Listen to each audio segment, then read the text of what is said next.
Kind of person who just knows deep down that there's more in you, like untapped potential, maybe hidden courage, or this intellectual strength you just can't seem to grab onto consistently. Well, then you need to listen closely. This deep dive is really built just for you.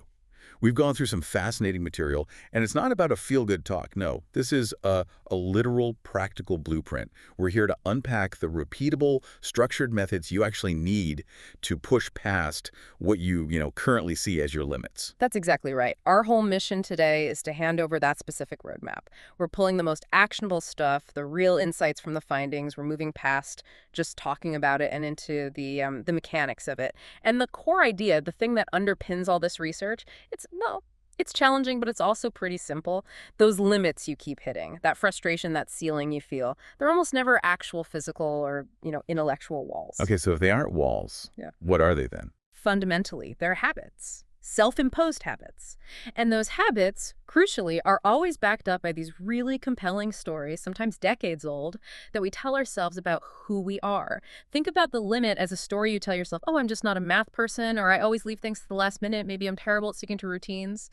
The second you apply a structured method to change the habit, the story just kind of crumbles. That wall you thought was there, it just dissolves. Right. Okay, let's dig into that straight away, because shifting from just knowing you have potential to actually, activating it, that takes more than just getting excited about it. And the material we looked at doesn't just promise you'll get results. It lays out a really specific 30-day plan, Yeah. and it's designed for sustainable long-term growth.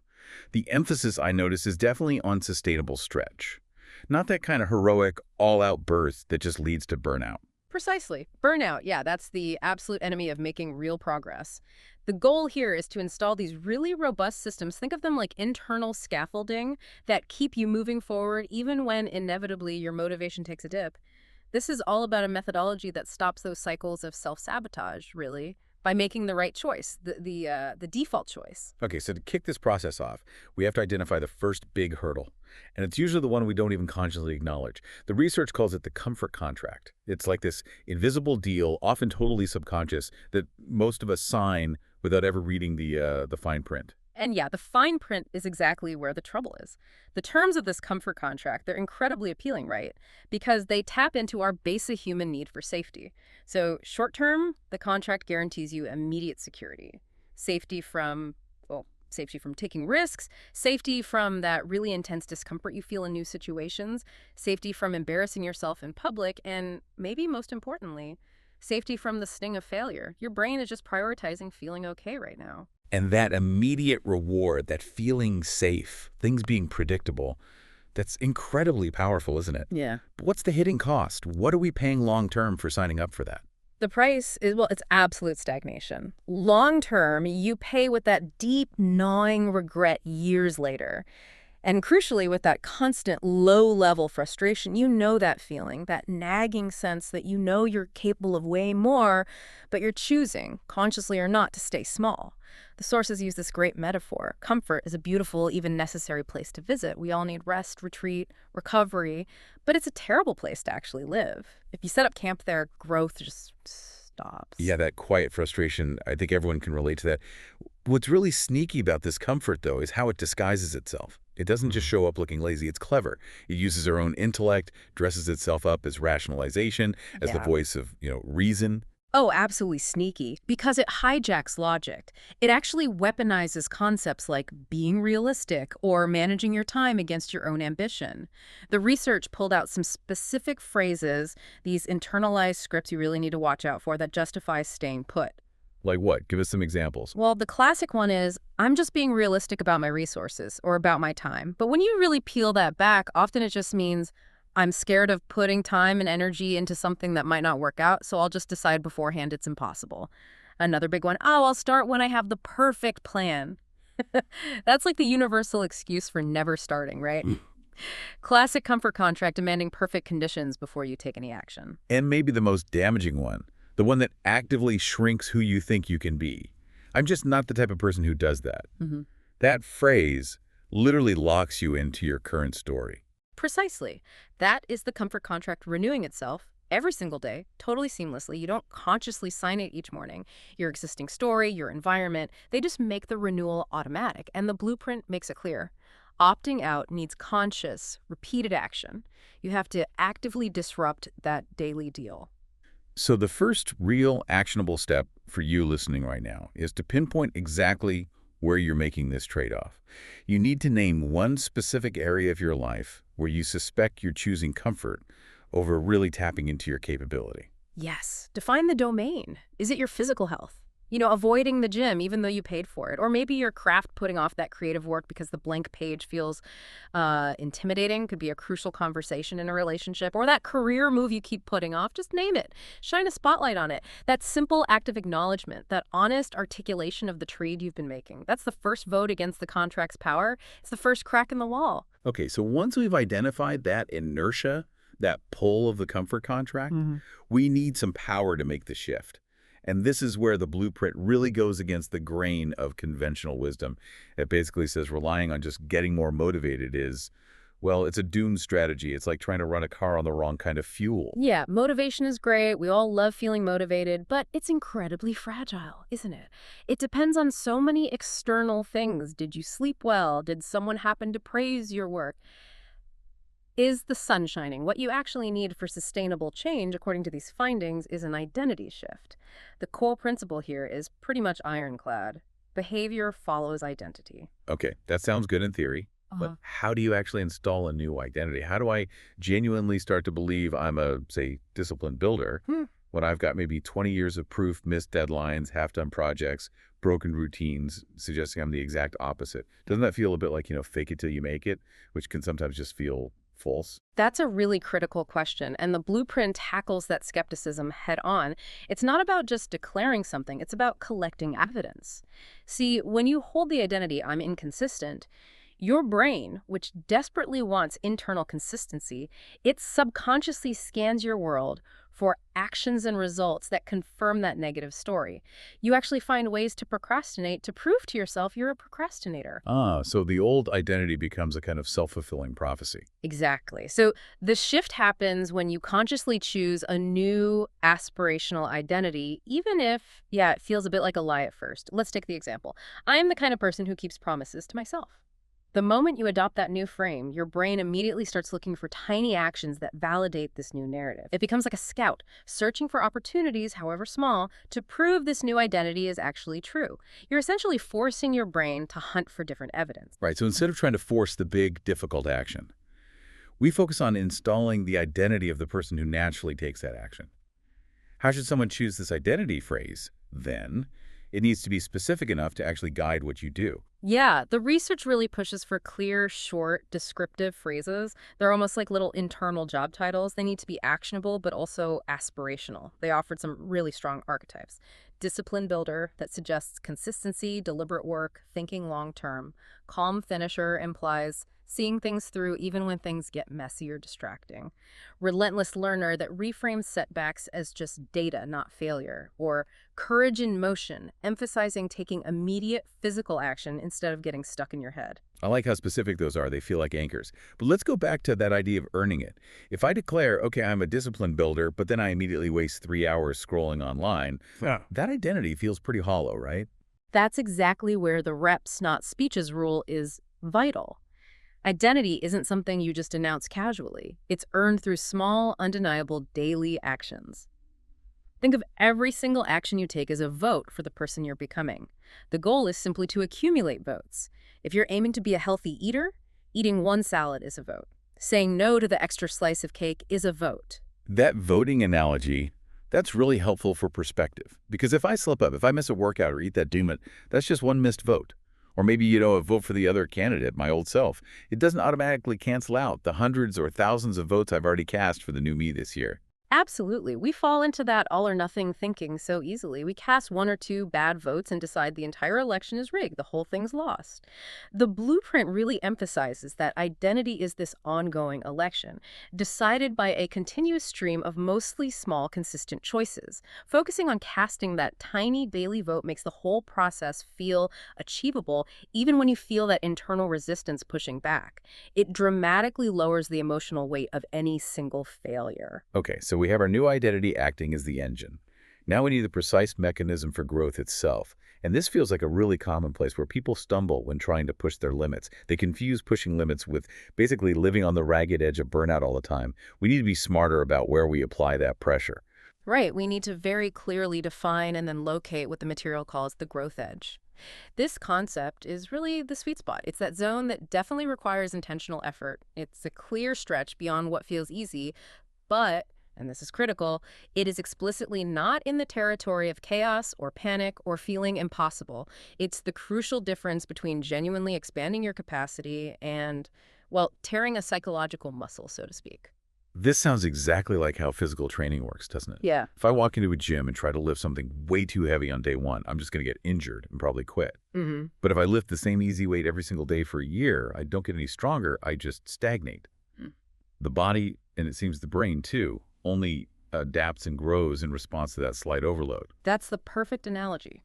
The fundamental growth formula, whether we're talking physical or mental, is constant. Stress plus recovery equals growth. The reason most people fail when they try to push their limits isn't usually the stress part, it's forgetting the recovery variable. They just apply stress, stress, stress without building in conscious rest or reflection. Yeah. And stress without recovery, that just equals burnout, injury, or in this context, psychological quitting, giving up. So if the edge is too far out, say, trying to increase difficulty by 50% all at once, it feels overwhelming, impossible, and we just quit. But if the edge is too close, too easy, only a 5% increase, we basically stay stuck in that comfort contract zone. We need a method to reliably find that, 10, 20% zone? Exactly, and the blueprint gives us a really solid, practical way to do this. Step one is what it calls baseline honesty. This is so important. You have to figure out what you can actually do consistently, right now, today, without fail. Not what you think you could do on a really good day or what you wish you could do. If you genuinely manage to write 4 days out of 7 consistently, then your baseline is 4 days. If you consistently make 3 sales calls a day, that's it.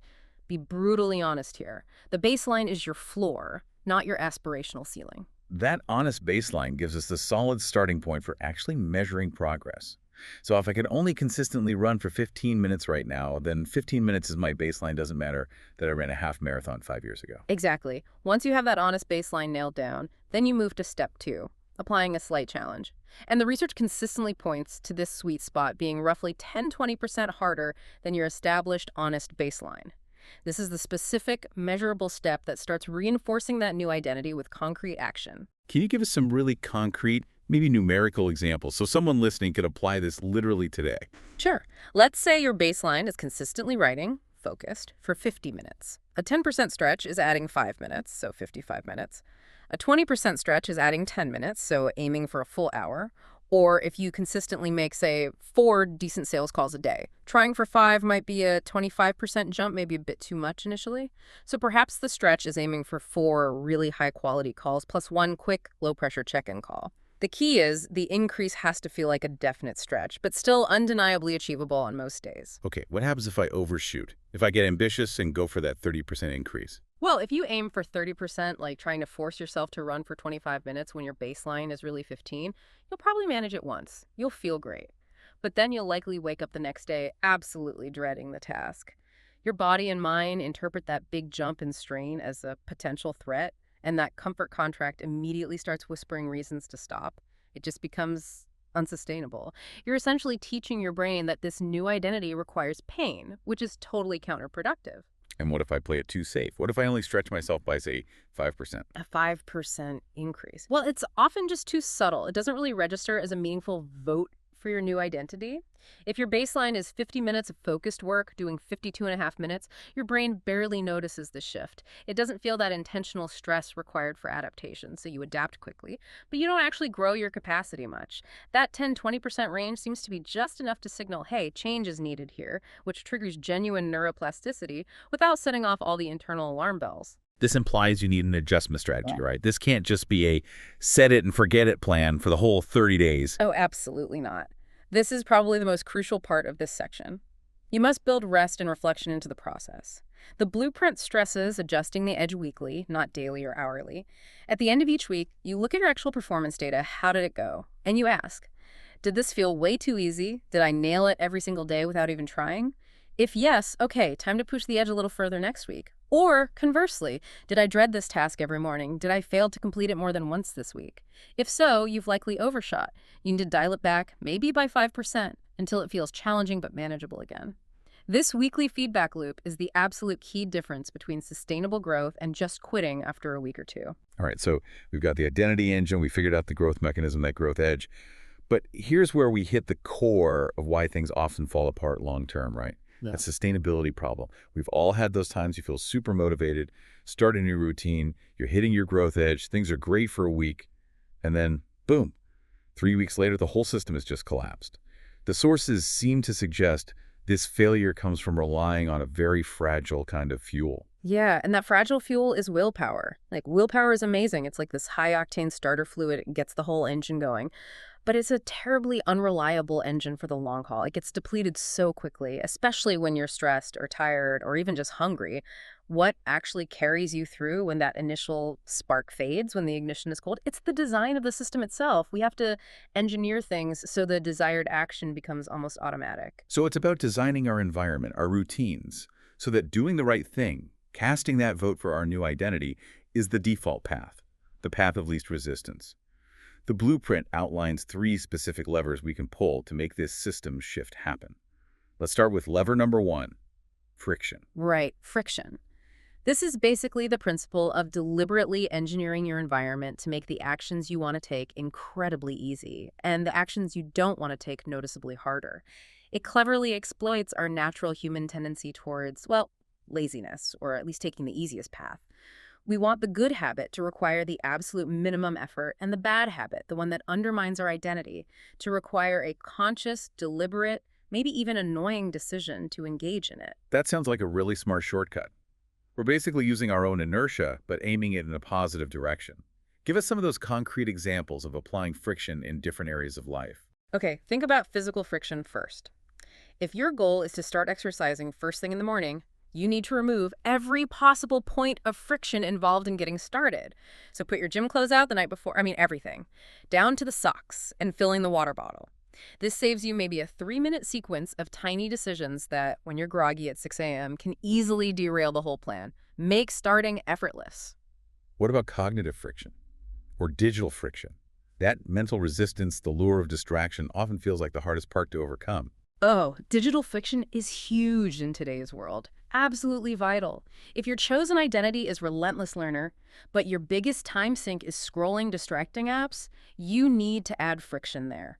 Move those apps off your phone's home screen completely, bury them in a folder, or better yet, install a website blocker app that requires, say, a complicated password that maybe only your partner knows. You're forcing that bad behavior, mindless scrolling, to require a second, deliberate, self-sabotaging action. Conversely, if you want to write more, reduce the friction to starting. Keep your writing document open on your computer. Keep your desk clear, keyboard ready.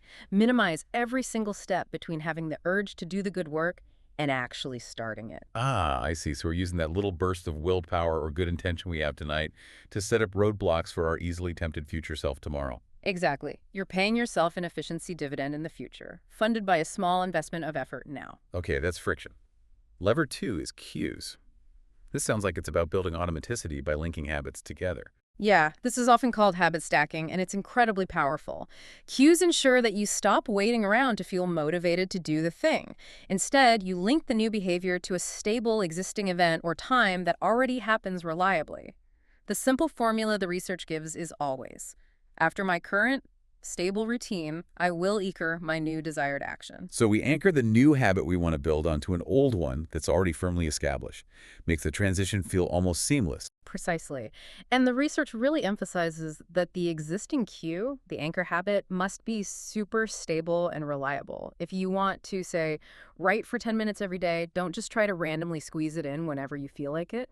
Anchor it to a fixed point. For example, after my coffee machine finishes brewing its cycle, then I will immediately open my writing app.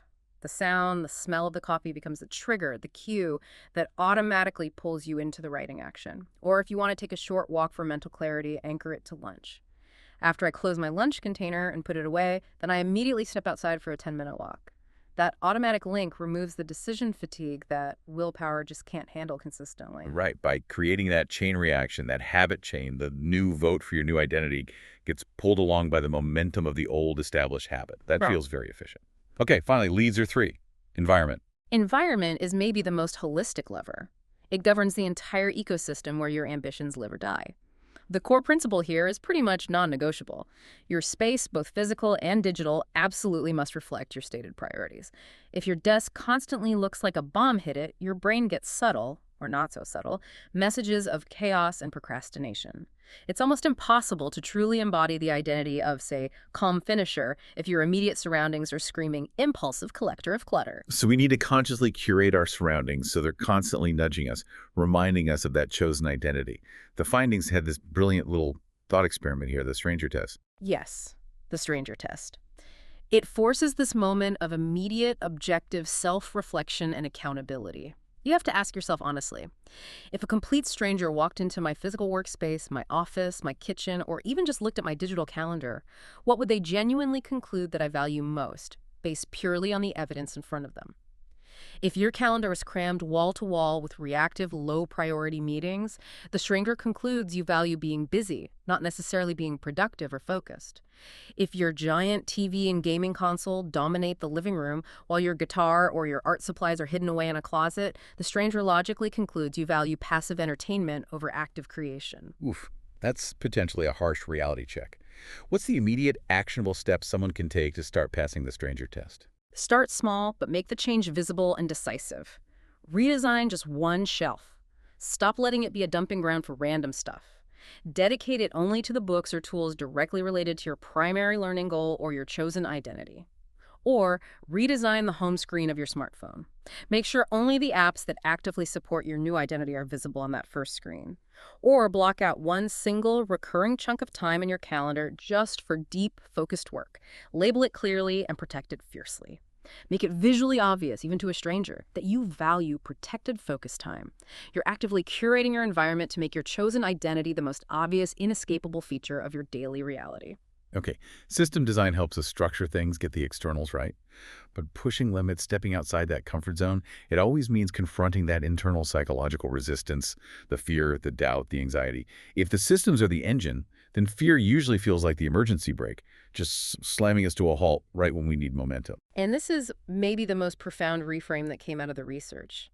Fear doesn't automatically mean stop. What fear really means is pay attention. We're not actually aiming for a life with less fear that's completely unrealistic, probably impossible. We're striving for better use of the fear we inevitably feel. When you learn to harness it correctly, fear stops acting like a brake and actually becomes more like a compass, pointing you directly towards the things you care about most deeply. That really helps explain why the things we're most afraid of are often the things that truly matter to us, doesn't it? That paralyzing anxiety about making a big career change or committing to a major personal goal. It's often not just about the practical steps. It's about how much value we've attached to succeeding or failing in that specific area. Exactly. The fear itself confirms that meaning is present. So the blueprint gives us this clear three-step process for kind of neutralizing the paralyzing effect of anxiety and actually turning that nervous energy into productive forward motion. Step one is simply to name it. You have to bring that specific anxiety out of the vague, shadowy feeling and give it concrete clarity. Right, because often it just feels like this general sense of dread. Naming this specific fear makes it feel less overwhelming, more manageable somehow. Yes. Ask yourself, what exactly am I afraid of here? Is it, I'm afraid of looking stupid in front of my colleagues, or maybe, I'm afraid of failing publicly and having everyone know, or the very common one, I'm afraid of wasting all this time and energy on something that just doesn't work out in the end. Naming the specific story drains away some of its amorphous, all-consuming power. Okay, so once we've named it, put a label on it, we can move to step two, reframe it. This is where we actively shift from seeing that named fear as just a warning signal to stop and instead see it as clear evidence, like you said, that we're actually pursuing something worthwhile. This fear is the compass that indicates meaning is right here. And once we accept, okay, fear is here, and it's here because this matters, we then have to address the perceived consequences, the thing that makes us freeze. This leads directly to step three, shrink the stake. Anxiety often paralyzes us because the perceived stakes feel astronomically high.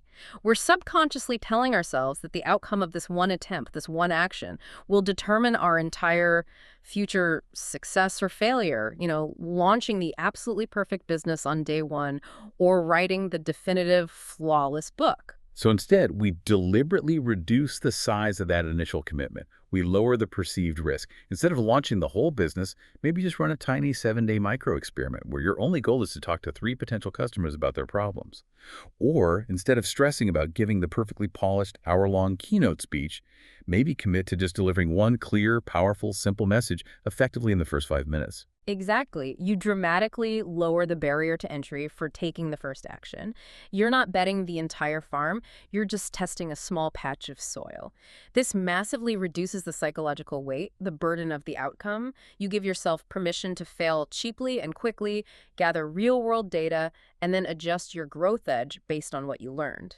And then, when all that analysis is done, the fear is named and reframed, the stake is shrunk, and you still feel that jolt of anxiety right before you act. The blueprint includes a really practical, almost physical technique for immediate movement, the 5-second rule. Yes, this is a fascinating mechanism. It's designed to basically exploit that very brief window, apparently only about 5 seconds, between the moment you have an impulse to act, like I should really send that email, or I should just get up and go for that walk, and the moment your brain's rationalization machinery kicks in to talk you out of it. So the technique is simple. When you feel that impulse, that intuitive nudge to move forward, you immediately start counting down. 5, 4, 3, 2, 1. And on 1, you take the first physical action, no matter how small. And that action doesn't have to be completing the whole task, right? It's just the very smallest next physical step. Precisely. Just open the document, even if you only type the date. Just put on your running shoes, even if you only stand by the front door for a second. Just hit send on that rough first draft of the email. That simple physical movement disrupts the anxiety loop that keeps you stuck in your head. Action itself turns out to be a powerful antidote to anxiety. And crucially, every time you do it, it casts another one of those undeniable votes for your identity of courage and motion. You're proving your identity through actual kinetic energy. This completely reframes the whole idea of courage, doesn't it? Moves it away from that common fantasy that courage means feeling no fear at all. Yeah, the sources are really clear on this. Courage is not the absence of fear that's probably just recklessness or lack of awareness. Courage is the deliberate act of doing the next right thing, taking that small step forward, while fear is riding shotgun right there beside you. Fear might be sitting there, maybe even yelling catastrophic predictions in your ear, but you remain firm, you are driving, and you never, ever let fear touch the steering wheel. Okay, we've covered the mindset, the psychology, the systems, the fear management. Now let's bring it all together into the really practical, structured challenge for you, the listener, the 30-Day Limits Challenge. And this structure actually requires a little bit of prep work starting tonight. Yeah, tonight's prep is super simple, but it's critical. First, you need to actually choose your identity phrase, calm finisher, relentless learner, whatever resonates, and really commit to it for these 30 days. Second, write it down physically. Put it somewhere you will definitely see it multiple times a day, maybe on a sticky note, on your bathroom mirror, on your computer monitor, maybe even make it your phone's lock screen. That constant visibility acts as both an environmental cue and a persistent anchor back to your intention. And the beauty of this challenge, as the research lays it out, is that the entire daily commitment, the structure part, not the task itself, should only take about 10 to 20 minutes total each day. It really removes that I don't have time excuse. Yeah. So let's walk through the 3 core daily steps what the blueprint calls the identity reps. Okay, step 1 is the identity rep itself. This is like a mental warm-up, takes maybe a minute. You start your day by actually saying your chosen phrase out loud. Feels a bit weird at first maybe, but do it. Then you spend literally just 10 seconds visualizing a very specific positive little video clip in your mind of yourself acting like that person today, successfully completing your planned growth edge task. You're essentially preloading your brain, programming it to look for evidence of success throughout the day. Right, so you're confirming the identity before you even start the action. Ah, Kind of reversing that negative self-fulfilling prophecy loop we talked about earlier. exactly. Then comes step 2, the growth edge task. This is the core action, the measurable part. You complete one specific action that is roughly 15% beyond your current honest baseline. The absolute key here is consistency over intensity. Tiny wins are not just allowed, they're encouraged. Consistency always, always beats trying to do something huge sporadically. So if you're a disciplined builder, maybe completing 15% more of that boring admin prep work than usual is a massive vote. If you're a relentless learner, maybe it's pushing yourself to read just 5 pages of that dense textbook instead of your usual 4. And because we're only aiming for that manageable 15% increase, we stay firmly out of that burnout zone. We're just looking for those small, consistent, undeniable wins. And finally, step 3 is the quick debrief. This is the absolutely essential recovery and reflection piece. It closes the learning loop for the day. End your day by writing down one single sentence that answers 2 quick questions. First, what specific thing did I learn today? Could be about the task itself or about your own internal resistance. And second, what one tiny thing will I adjust or try differently tomorrow? This forces that moment of reflection and ensures you're making continuous tiny improvements day by day. It makes the stress you experience productive. And the bigger adjustments, tweaking that growth edge percentage, happen on a weekly cycle, not daily. You need to give the data a chance to stabilize before reacting. Exactly right. Every 7 days, take 5 minutes to look at the objective data from your debriefs. Ask yourself, okay, what felt genuinely easy this week? If the task felt like coasting, you must push the edge slightly for next week. Otherwise, you stagnate. Alternatively, what felt consistently too hard? Where did I struggle or fail? If you failed the task, say, 3 times out of 7, you've definitely overshot. Scale the edge back immediately, maybe to 10% or even less, just to regain momentum and rebuild confidence. And use this weekly review time to also consciously tweak your environment, remove one piece of friction you noticed tripped you up, or add one new helpful cue that you realized was missing. And to really protect this momentum over the full 30 days, the blueprint anchors the whole challenge with 2 simple but non-negotiable guiding rules. Yep. Rule number 1 is huge. Never miss twice. Life happens. You'll slip up, you'll skip a day, you'll fail the growth edge task sometimes. It's inevitable. The rule is, if that happens, the very next day is immediately designated as a comeback day. No excuses. This rule is designed to prevent a single lapse from triggering that catastrophic thinking, oh, I've blown it, might as well just quit now. And it stops that downward spiral into old failure patterns before it starts. It acknowledges we're human, we're not perfect, but it refuses to accept systemic failure. I like that. And rule number 2 is default to action. Whenever doubt starts creeping in, whenever your mind starts firing up that rationalization engine, maybe I should wait until I don't really feel like it. Your default response must be to perform the absolute smallest possible next physical step that proves your chosen identity. Don't wait for clarity to magically arrive. Don't wait to feel motivated. Definitely don't wait for the mythical perfect moment. Just act, move. That tiny movement is the vote that counts. #tag outro. Wow. We've covered a lot of ground here, taken a really comprehensive deep dive into this blueprint. We've gone all the way from understanding that invisible constraint of comfort right through to a concrete system for sustainable self-expansion. Before we wrap this up, let's just quickly synthesize those 4 absolutely essential principles that should really serve as your navigational beacons as you move forward from here. Okay, first, and maybe most importantly, never forget that small daily votes build identity. Your true potential isn't unlocked by some single heroic leap. It's unlocked through the steady, consistent accumulation of tiny, undeniable actions day after day. Second, always be aiming for that specific growth edge, not the chaos of burnout. Keep your stretch challenge in that sustainable 10 to 20% range and consciously build intentional recovery and reflection into your weekly system. Third, remember to design the win through system design.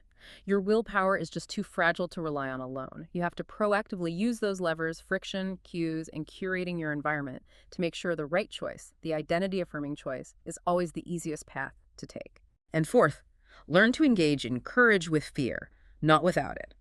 Remember the steps. Name your specific fear, reframe it as a compass pointing towards meaning, shrink the immediate stake to make action feel less risky, and use that 5-second rule to guarantee immediate physical movement when you feel stuck. Yeah, if you can internalize just these 4 principles, you are fundamentally shifting the narratives about what's possible for you. And we really want you to recognize this. You are not behind schedule. You haven't missed the boat. You are exactly on time right now to become the person you were truly meant to be. The past. That just provides data. The future is what demands your action starting now. So we'll leave you with this final, maybe provocative thought to carry with you into tomorrow. Limits. They are never verdicts on your potential. They are quite simply starting lines. So maybe consider this. What will your very first specific vote be tomorrow morning, and perhaps even more immediately? What single small environmental tweak, removing one tiny friction, adding one simple cue can you make happen tonight? Because that's exactly where your new journey begins.